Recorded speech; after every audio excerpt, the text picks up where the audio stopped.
Life often unfolds in ways we cannot predict. One moment everything feels under control, the next, it changes in the blink of an eye. Imagine being tasked with protecting your community while facing unimaginable danger, even in the first years of your career, as firefighters, police officers, or other first responders experience every day. As Franklin D. Roosevelt once said, courage is not the absence of fear, but rather the assessment that something else is more important than fear. Today, we explore resilience, how to prepare, adapt, and respond when uncertainty strikes, drawing lessons from law enforcement, first responders, and everyday heroes. You'll hear a story of high stakes, split second decisions and human vulnerability. Through it, we'll uncover principles you can apply in your own life, learning how to stay focused, calm, and courageous when the unexpected hits. Resilience isn't about controlling everything. It's about managing your response, maintaining clarity under pressure, and acting decisively even when outcomes are unpredictable. It's mental preparation, training, and emotional fortitude combined. Over the centuries, law enforcement strategies had evolved, but patterns of tension and conflict in Sydney persisted across generations. 200 years after Tench's dawn patrols had left Sydney Cove with crude tools to enforce authority, another operation unfolded in the bleak hours before sunrise, this time in response to a modern tragedy. On Monday, the 24th of April, 1989, young police constable Alan McQueen was shot and killed by John Porter, an Aboriginal man recently released on parole after serving time for armed robbery. McQueen's partner, probationary constable Jason Donnelly, was also wounded. McQueen had barely begun his career, full of hope and dedication to protect the community, when his life was abruptly taken. This event left his colleagues in the broader community in shock and mourning. 3 days later, 6 elite law enforcement teams gathered in the canteen of Redfern Police Station just before 4 a.m. The original list of possible hideouts had been narrowed from 16 to 6, all scheduled for coordinated action at 6 a.m.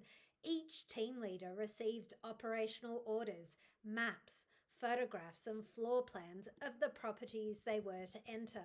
Detective Sergeant Charles Brazen addressed the assembled teams, urging calm, discipline, and care.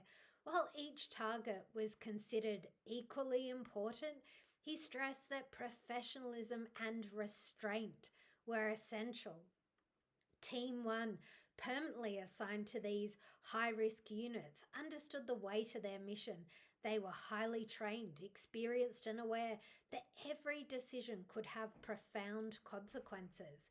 After the briefing, the teams were outfitted with protective gear, a bewildering array of instruments and devices, each seemingly chosen to anticipate every possible contingency in human history. There was enough protective layers to withstand a minor meteor strike, enough illumination to simulate a solar eclipse indoors, more fastening devices, restraints, and blunt-ended tools than a hardware store could reasonably stock.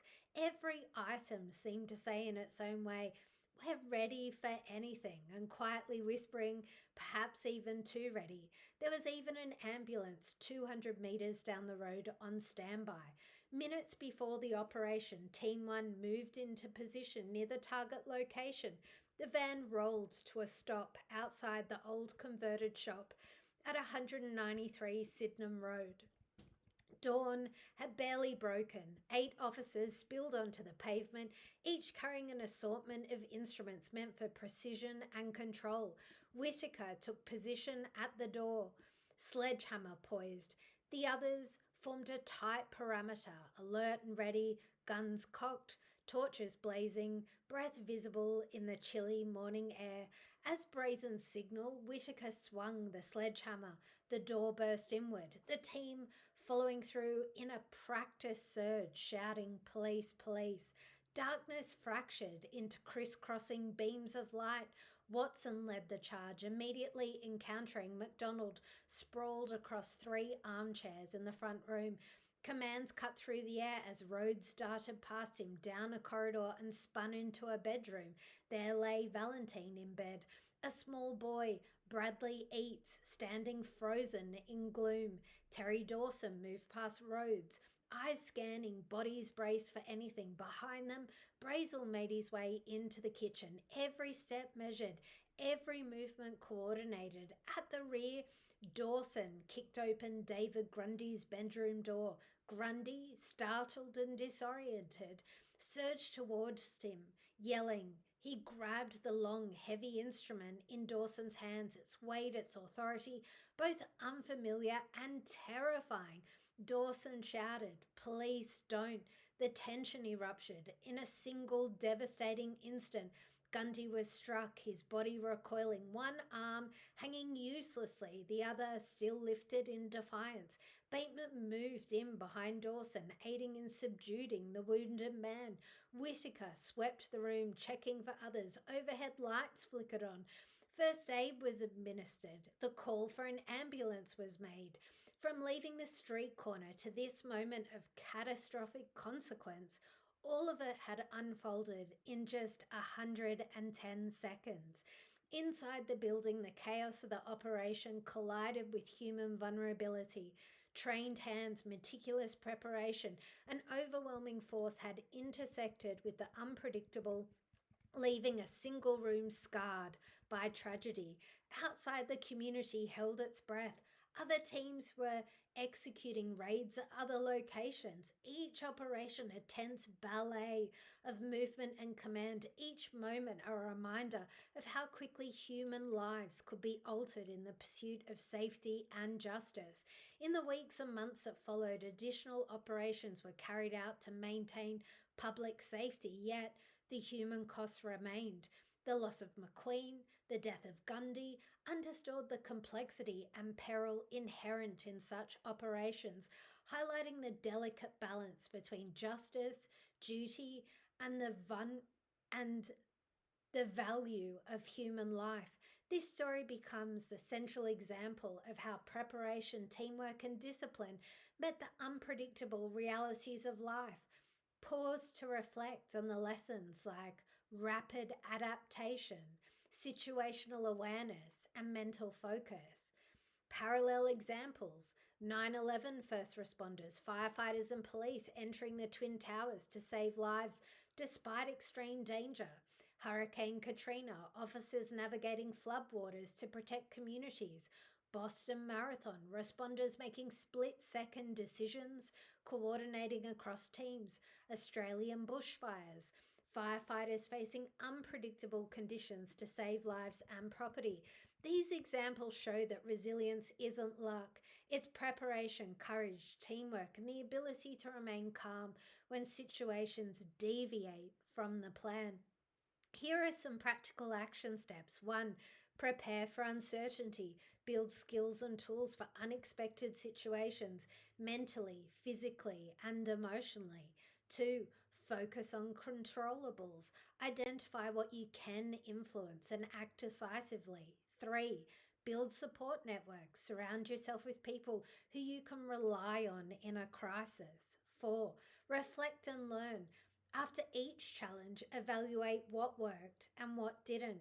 Here's some free advice. Use stress management techniques like breathing exercises, visualization, or journaling. Practice decision making under time pressure through simulations or scenarios. Maintain a balance between readiness and over preparation. Learn to prioritize. Even in the face of danger or uncertainty, human beings are capable of extraordinary focus, courage, and adaptability. You can take these lessons from those who put their lives on the line and apply them to your own challenges. Every obstacle is an opportunity to grow stronger, wiser, and more resilient.